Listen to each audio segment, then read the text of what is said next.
সাকিব আল হাসানের এক ঘোষণাতেই সম্ভবত সরকার বিপাকে পড়েছে, বিব্রতকর অবস্থায় পড়েছে। তার কারণ তার ওই ঘোষণা সম্পর্কে আন্তর্জাতিক গণমাধ্যম রয়টার্সের কাছে কোনো ধরনের কোনো প্রতিক্রিয়া জানায়নি বিএনপি সরকারের পক্ষ থেকে কেউ।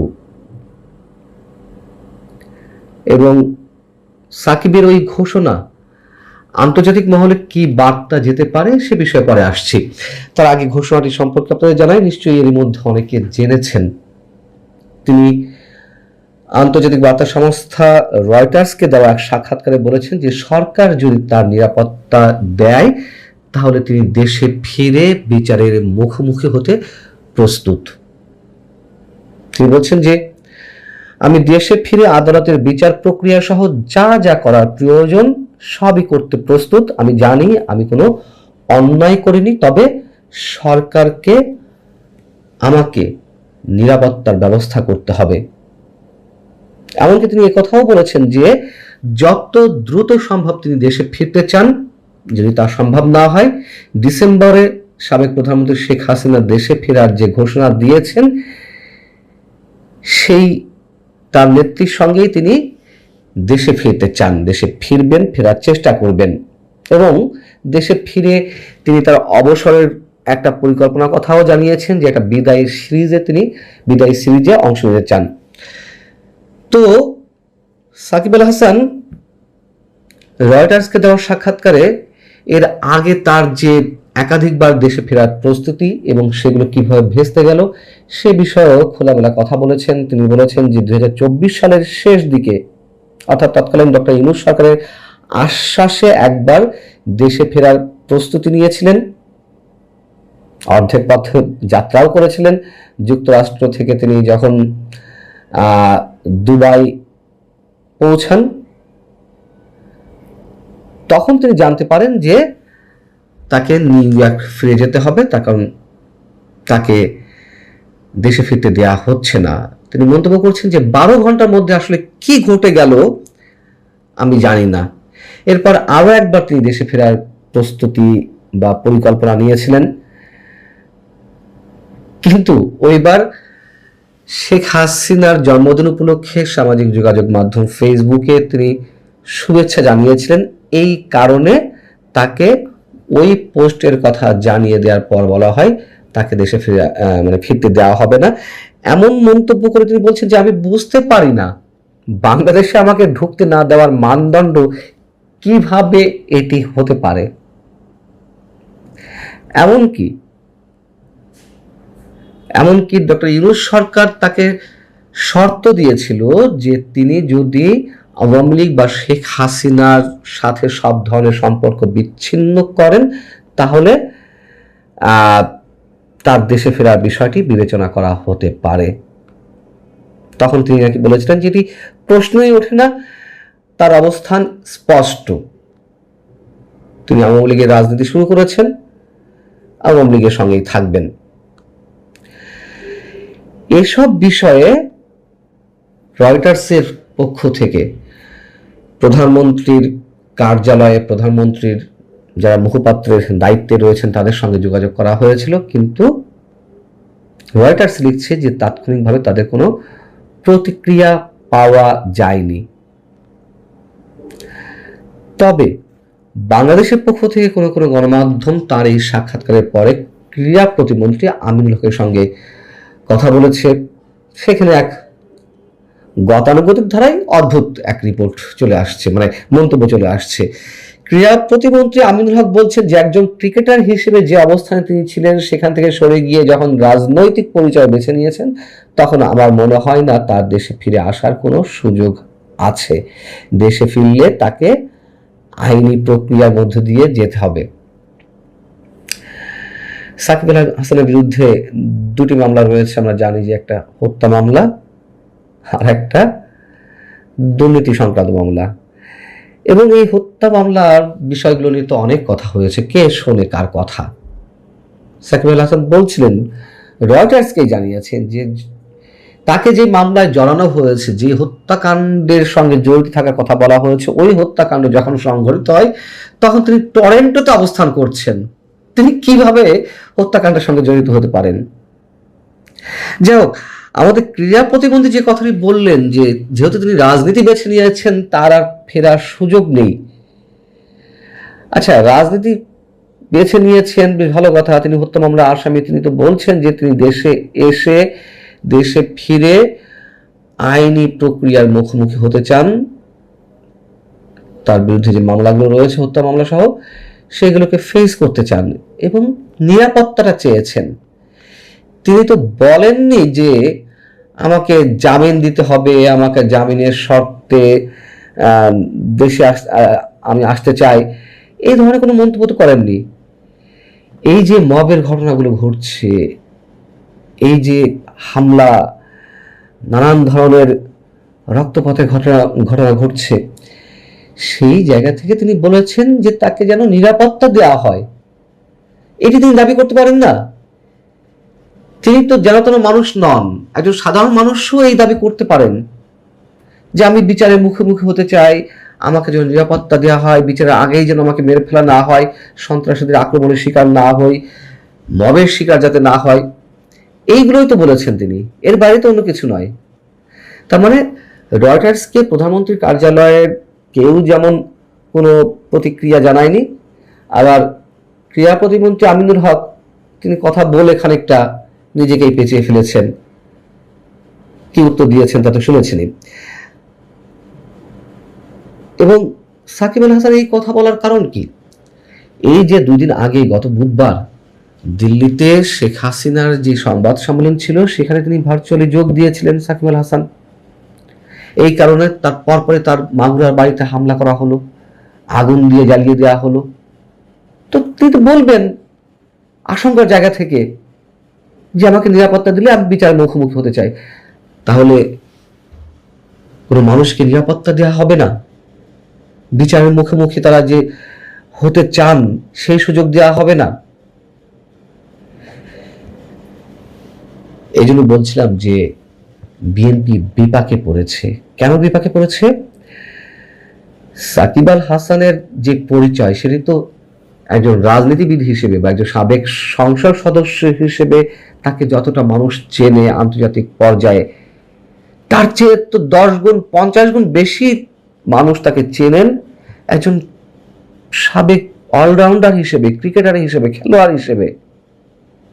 এবং একজন খেলোয়াড় রাজনীতি করতে গিয়ে হত্যা মামলায় ফেঁসে যেতে পারেন বা একজন খেলোয়াড় হত্যা করবেন, এটা কেউ বিশ্বাস করবেন?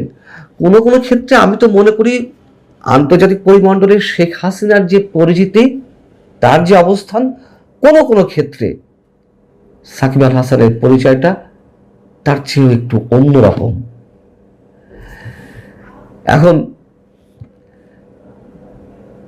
যদি তাকে সে ধরনের নিশ্চয়তা না দেওয়া হয়, নিরাপত্তা না দেওয়া হয় বিচারের মুখোমুখি হওয়ার জন্য, তাহলে বার্তাটা কি যাবে? আন্তর্জাতিক বার্তা সংস্থা রয়টার্স থেকে শুরু করে গার্ডিয়ান, ব্লুমবার্গ, বিশ্বখ্যাত যে গণমাধ্যম বার্তা সংস্থাগুলো রয়েছে তা তো একের পর এক শেখ হাসিনার ইন্টারভিউ প্রকাশ করছে, আরো করবে সামনে। এবং এর সাথে সাকিব আল হাসানের বিষয়টি নিশ্চয়ই তারা অন্যভাবে গুরুত্ব দিয়ে দেখবে, যেটি রয়টার্স করলো। অতএব বিএনপি যতটা ফুরফুরে মেজাজে থাকতে চাইছে নানান ধরনের কৌশলে শেখ হাসিনা যাতে না আসে, এটা তো এখন ওপেন সিক্রেট, লুকোচুরি কিছু নেই। সাকিব আল হাসানও আসবে না যদি এরকম চায়। বিএনপি আসলে কতটুকু আন্তর্জাতিক চাপের মুখে থেকে তার প্ল্যানিংগুলো বাস্তবায়ন করতে পারবে, অথবা আন্তর্জাতিক মুখে পড়ে বিএনপি কতটা এই জায়গাতে অবস্থান নিতে পারবে। বিএনপি সরকার আসলে কোন দিকে হাঁটছে, কাদেরকে প্রশ্রয় দিচ্ছে, কাদেরকে নিশ্চিহ্ন করতে চাইছে, সরকারের সামনে যে নানানবিধ চ্যালেঞ্জ, রাজনৈতিক, অর্থনৈতিক, কূটনৈতিক চ্যালেঞ্জ, সেগুলো সরকার সামাল দিতে কতটা সক্ষম হবে, এরকম নানান বিষয় মানুষের মধ্যে ধীরে ধীরে একটু একটু করে পরিষ্কার হচ্ছে।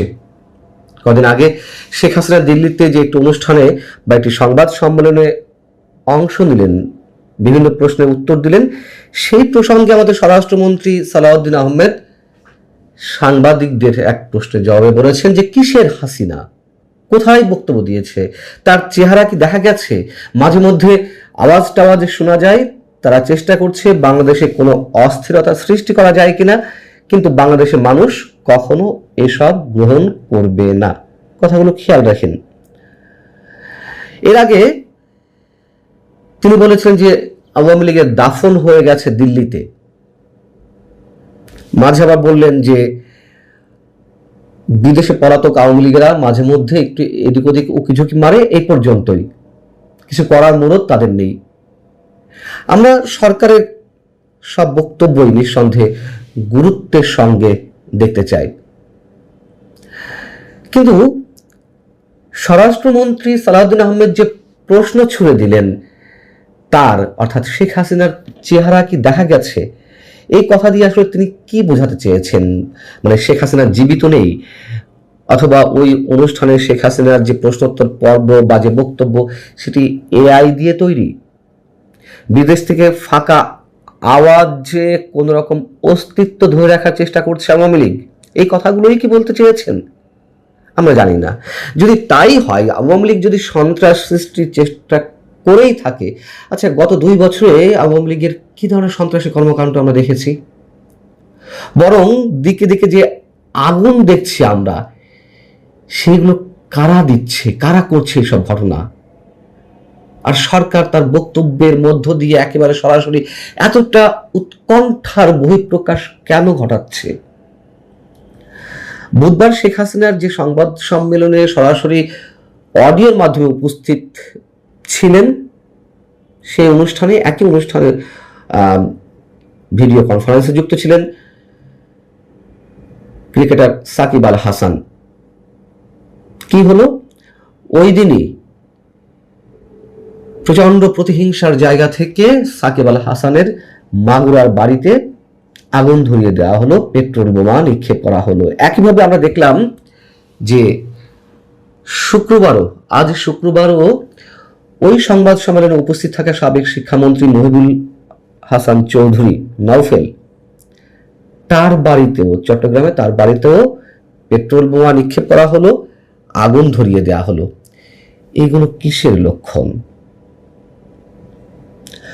আওয়ামী লীগ সরকার পতনের আগে থেকে বা পতনের সাথে সাথে মানুষকে তো স্বপ্ন দেখানো হচ্ছিল যে দেশে আর ফ্যাসিবাদ ফিরে আসবে না, দেশে একেবারে বৈষম্যহীন সমাজ প্রতিষ্ঠা হবে। সেই পুরনো কথাগুলো আমাদেরকে আবারও মনে করে দিতে হচ্ছে। কিন্তু আমরা দেখলাম যে দেশে ফ্যাসিবাদ নির্মূলের নামে ইতিহাসের সবচেয়ে বড় ফ্যাসিবাদিতা প্রতিষ্ঠা করলেন ডক্টর ইউনূস। মবতন্ত্র কায়েম করা হলো, যেখানে সেখানে আগুন দেওয়া শুরু হতে লাগলো, আগুন দেয়া হলো বুলডোজার দিয়ে, একের পর এক অনেক কিছু গুড়িয়ে দেওয়া হলো। মুক্তিযুদ্ধের স্মৃতি চিহ্ন থেকে শুরু করে অসংখ্য ঐতিহাসিক নিদর্শন বুলডোজার দিয়ে গুড়িয়ে দেওয়া হলো। কয়েকদিন আগেও বিশিষ্ট হামিদুর রহমানের ভাস্কর্য গুড়িয়ে দেওয়া হলো। 1.5 বছর, পুরো 1.5 বছর নাভিশ্বাসের মধ্য দিয়ে কাটতে থাকলো মানুষের। ইউনূস নির্বাচন দিতে টালবাহানা করছিলেন, এবং ওই সময় অসংখ্যবার বলেছি যে এই মুহূর্তে জনপ্রিয় দল হিসেবে বিএনপির সরকার গঠন ছাড়া আর কোনো বিকল্প নেই। অসংখ্যবার বলেছি, বিএনপির উপরে আমরা আস্থা রাখতে চেয়েছিলাম, মানুষ আস্থা রেখেছিল। এই নির্বাচন নিয়ে, 12 ফেব্রুয়ারি নির্বাচন নিয়ে যতই বিতর্ক থাক না কেন, মানুষ চেয়েছে, রাত কোনো বিকল্প নেই, বিএনপিকে প্রয়োজন ডক্টর ইউনূসের জঙ্গিবাদী শাসন থেকে মুক্ত হতে। অথচ বিএনপি সরকার গঠন করলো ঠিকই, কিন্তু গত প্রায় 6 মাসে আমরা কি দেখলাম? মব কি থেমেছে? জঙ্গিবাদী আস্ফালন বন্ধ হয়েছে? বিচার ব্যবস্থায় কোনো পরিবর্তন হয়েছে?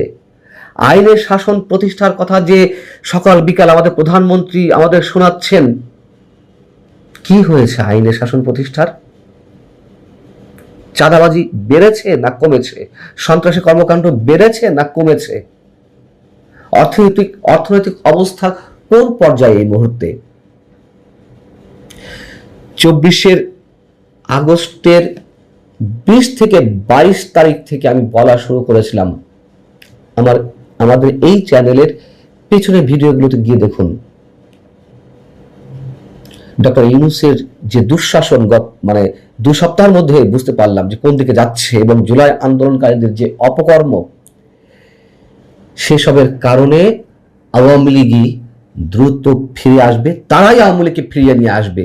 একথা 2024-এর 20 থেকে 22 আগস্ট থেকে বলা শুরু করেছি। ঠিক হয়েছেও তো তাই। 24-এর 5 আগস্ট আওয়ামী লীগ সরকার পতনের মুহূর্তে, মানে দলটির জনপ্রিয়তা যেখানে গিয়ে ঠেকেছিল, কেউ কি কল্পনাও করতে পেরেছিল যে এত দ্রুত আওয়ামী লীগের জনপ্রিয়তা ফেরা শুরু করবে?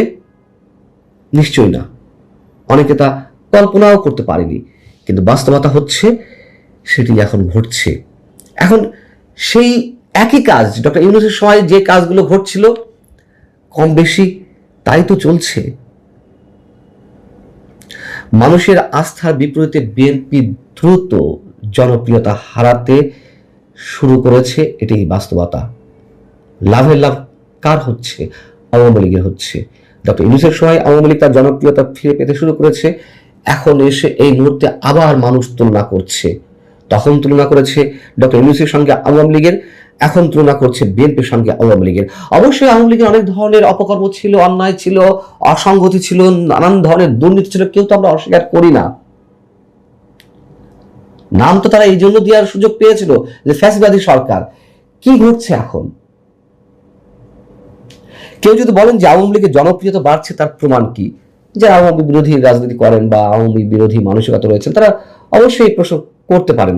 স্বরাষ্ট্রমন্ত্রীও শুক্রবার একই কথা বলেছেন যে আওয়ামী লীগ ফিরবে কিনা, রাজনীতি করতে পারবে কিনা জনগণই ঠিক করবে। এই যে বায়বীয় কথা, জনগণই ঠিক করবে, সেই ঠিক করার ওয়েটা কি, পদ্ধতিটা কি? স্বাভাবিক রাজনীতিতে ফিরতে দিন। যারা যারা অপকর্ম করেছেন, অন্যায় করেছেন, তাদের বিচার করুন। দলের রাজনৈতিক কার্যক্রম মানে স্বাভাবিক করুন। দেখুন যে জনগণ কার সাথে, এবং জনপ্রিয়তা যাচাইয়ের ব্যারোমিটার তো একমাত্র নির্বাচন। সেই নির্বাচন থেকে দূরে রাখা হলো। কিসের কারণে দূরে রাখা হলো? জনগণ ছুঁড়ে ফেলতো ভোটের মাধ্যমে। এগুলো পুরনো কথা, আবারও বলতে হচ্ছে। কিন্তু সেই নির্বাচন থেকে একেবারে আওয়ামী লীগকে নিষিদ্ধ করে রাখা হলো। বিএনপি যদি মনে করে আওয়ামী লীগকে নিশ্চিহ্ন করে ফাঁকা মাঠে গোল দিয়ে যাবে, এর চেয়ে বড় রাজনৈতিক বোকামি বোধহয় আর কিছুতে নেই। বিএনপিকেও আওয়ামী লীগ কোণঠাসা করতে চেয়েছিল। আওয়ামী লীগ বিএনপিকে নানান কৌশলে মানে নির্বাচন থেকে দূরে রাখতে চেয়েছিল, কোথাও কোথাও সফল হয়েছেও, যদিও সেটিকে আমরা সমর্থন করি না। কিন্তু আওয়ামী লীগ তো বিএনপিকে নিষিদ্ধ করেনি। এখন অন্তর্বর্তী সরকার একটা আইনি ফাঁক ফকরের মাধ্যমে আওয়ামী লীগ রাজনৈতিক কার্যক্রম নিষিদ্ধ করে রাখলো, নির্বাচন থেকে দূরে রাখলো, বিএনপি এসে সেটি পোক্ত করলো। কিন্তু এর ফল কি হবে, কোথায় গিয়ে দাঁড়াবে আমরা স্পষ্ট দেখতে পাচ্ছি। যদি কেউ বলেন যে আওয়ামী লীগের দালালি করছি, বলতে পারেন, তাতে কিছু যায় আসে না। আওয়ামী লীগ এরকম বলেছে বিএনপি জামাতে দালালি করছি। সরকারগুলোর ভুল ত্রুটি ধরিয়ে দিতে গেলে, এই ধরনের অপবাদের শিকার যদি হতে হয়, নির্যাতনের শিকার যদি হতে হয়, কিছু করার নেই। আমাদের তো আর ক্ষমতা নেই, আমাদেরকে সেগুলো সহ্য করতে হবে। কিন্তু বিএনপি যা করতে যাচ্ছে বা করছে, তাতে আসলে দলটির জন্য মায়া হয় ঠিকই। এখন 17 বছর তারাও নানান ধরনের নিপীড়ন নির্যাতনের মধ্য দিয়ে এসেছে। 17 বছর পর এতটা পথ পাড়ি দিয়ে যে দলটি সরকার গঠনের সুযোগ পেল, তারা যে খুব দ্রুত এতটা জনবিচ্ছিন্ন হয়ে পড়বে, সেটি তো আমরা আশা করিনি। খারাপ লাগছে এখানেই যে আমাদের প্রত্যাশাটা ছিল আরো আরো বিশেষ বিশেষ কিছুতে। বিএনপি সেগুলোতে এরই মধ্যে ব্যর্থ হয়েছে। ব্যর্থহীন কণ্ঠে কথা আমরা বলতে পারি।